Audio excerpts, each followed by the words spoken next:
You're really going to like this. And if you don't, we like it enough for both of us. So here you are. You were source energy. Part of you came into this body, splat, here you are. And you are exploring the variety.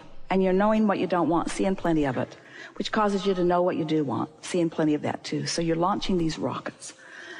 And you knew what you didn't want, which caused you to launch a rocket. But this rocket of what you do want is not very vivid for you because it just burst out of this contrasting experience. And it's not your habit of thought. This is.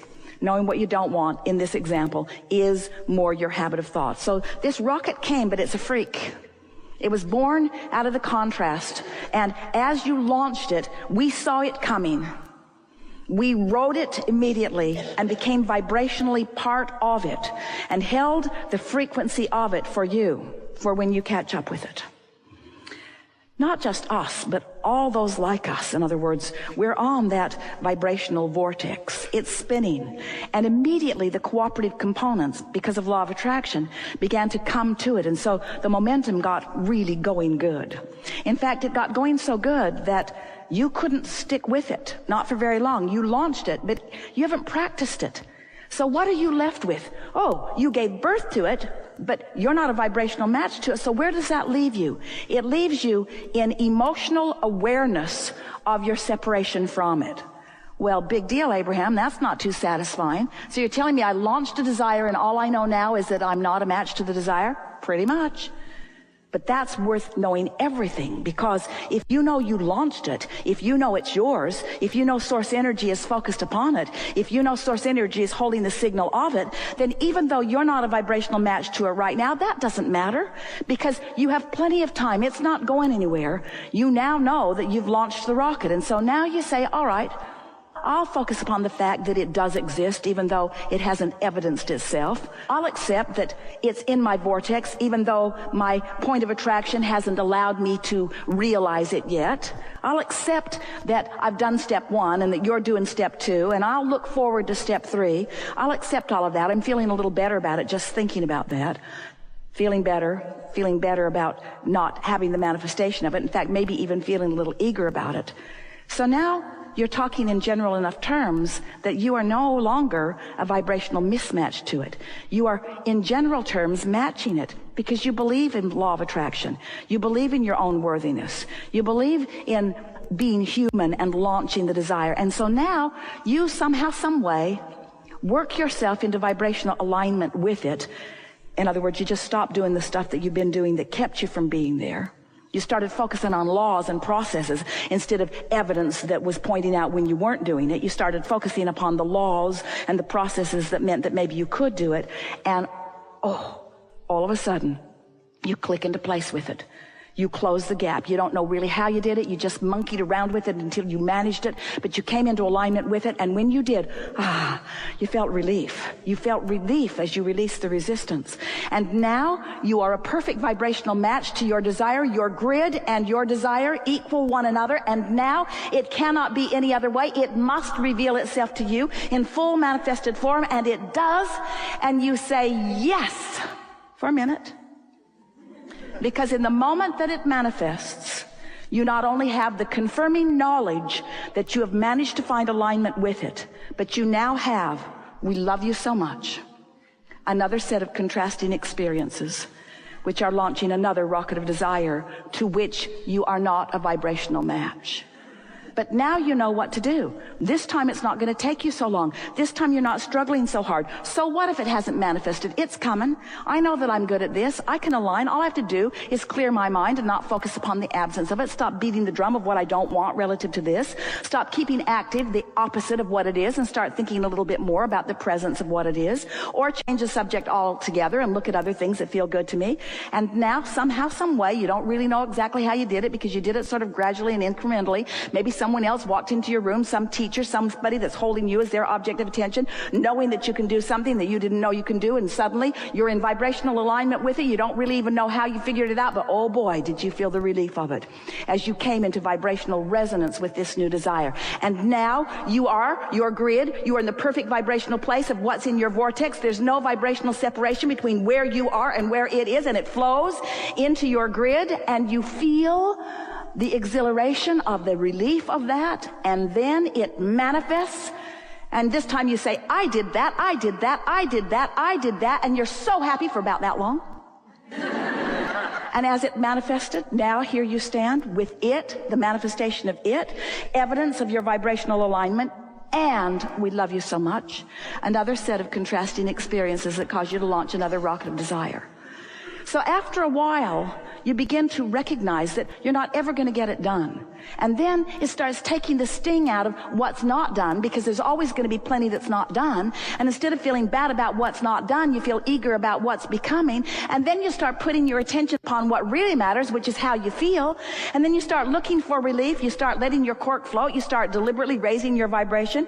You start looking for reasons to feel good, making lists of positive aspects, going to the places that make you feel good, giving yourself the right, giving yourself permission to do more things that are fun and less things that are hard, more things that feel good and fewer things that are assigned to you by others who are trying to get you to prove your worthiness. And so you just keep finding yourself in alignment, and then blessed with the manifestation of your desire, and then alignment, and then blessed with the manifestation of your desire. Until before you know it, you don't ask the question, how can I be there more of the time? You just acknowledge, hey, I'm there mostly. And oh, every now and again, I get this fantastic piece of negative emotion that lets me know that I have some big expansion that I'm ready to come into vibrational alignment with. And then you begin managing your gap. That's really what this life experience is about. It's about how much endurance you've decided to assign to yourself. I'm going to endure my discord longer. And we say, why? And you say, because it makes me popular among other humans.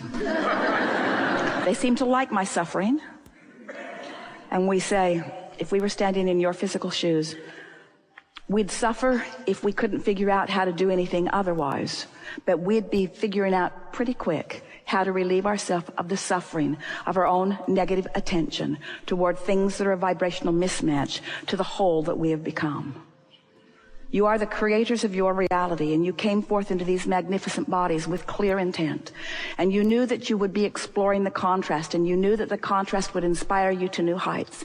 And you knew that that vortex would fill to the brim with all kinds of magnificent things, and that law of attraction would bring a synergy to it, and that the cooperative components would all be gathered. And you intended full well to be very speedily along the way to be one of those cooperative components.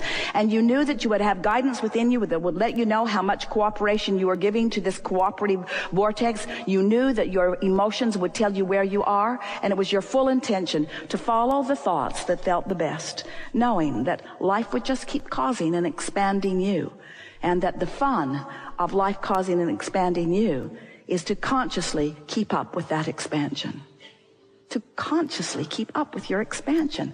That's what life is all about, you see. Not one of you said, I'll pay the price, I'll go forth and suffer, I'll turn the world around, I'll help point out the errors of their ways, I'll make the world a better place. Every one of you said, I'll go forth and I'll carve out my individual and powerfully important impression of what would be an improvement. And then I will punctuate it by aligning with my idea and allowing the evidence of it to actualize in my experience. That's what this expanding universe is all about. Here's the biggest piece that we want you to hear. We so want you to hear this. Stop beating up on yourself and make peace with negative emotion. All of you, we want so much for you to make peace with the glorious guidance system that you have within you. Make peace with negative emotion. Make peace with it. Make peace with it. You could not know a level of pain if it were not for a level of desire. Jerry said that to Esther. She talks to him nearly every morning. She talks to him all day, but she was specifically reaching for some relief from her discomfort right after he made his transition. And he said something so powerful to her. He said, you could not feel this level of despair if it were not for the powerful love that you feel for me. That's really something to think about, isn't it? If that love were not there, the pinching off of it wouldn't hurt. So that's why we want you to make peace with that feeling of the pinching off of it, because the pinching off of it means that there's something that you could turn immediately toward if you just would accept that you're vibrational beings. We don't see you at your radio dial grimacing about the broadcast point of view of those stations that are out there. You just tune your dial to something that is pleasing to you. And that's all that deliberate creation is. It's tuning your dial to something that is pleasing to you. But you can't tune your dial to something that pleases you if you're beating up on yourself for it taking too long, or if you're beating up on yourself for not having tuned it, you say. How can I hold myself always in alignment? You can't. How can I never feel negative emotion? You can't. You know, that's like saying, how can I get more answers? And you know what the answer to that is? Ask more questions. Ooh, didn't see that coming. I like the answer part. I don't like the question part. And we say, that's what you signed on for when you decided to come into this contrasting environment. You knew that without exposure to life that would pose the question within you, there could not be that expanding answer. The basis of your life experience is freedom. You're so free you can choose bondage. Your objective is joy, alignment, joy. And the result is expansion. But even if you don't accomplish your quest of joy, expansion still occurs. But joyous expansion was your intention. Joyous expansion, not just expansion. You said, I want the contrast, but I want alignment. And I want conscious awareness of expansion. Conscious awareness. Because what fun it is to identify that you want something and know that you're nowhere near it vibrationally. And then to deliberately focus on things until you can feel yourself coming into alignment better and better and better and better and better. Isn't it a lovely thing when we say you are the creator of your own experience? The contrast was when you put it there. Source answered it. It's you that allows the ideas to come, that allows the rendezvous to occur, that allows the details of the unfolding. When you watch the athletes, aren't they usually in their head getting ready to be ready? They know their bodies will do what they've trained their bodies to do, but that's not what makes the difference between the masters and the mediocre. It's the alignment. It's the tuning themselves to the frequency. And the nice thing is, in moments like this, where you actually do raise your vibration as you are doing, and you are finding vibrational alignment, then in the days that unfold following this, you'll have conscious awareness of the work that was actually accomplished. And of course, you don't need us for this. You can do it all day, every day. The easiest way to bring yourself into readily alignment is through meditation. Because when you quiet your mind, you stop thought. And when you stop thought, you stop resistant thought. And when you stop resistant thought, your vibration raises. And when your vibration raises, then you have access to what's in your vortex. So as it flows in, as you get this conscious awareness, as something flows in and the idea occurs to you, and the idea, even though the money isn't in the bank, or even though you haven't met the person you're looking for, as the idea of something exhilarating occurred to you, then you acknowledge, I'm in alignment. I'm doing deliberate creation. And before long, that feeling of invincibility comes, where you know for sure that you are worthy of whatever you're reaching for. And you trust law of attraction because it has never been anything less than consistent with you.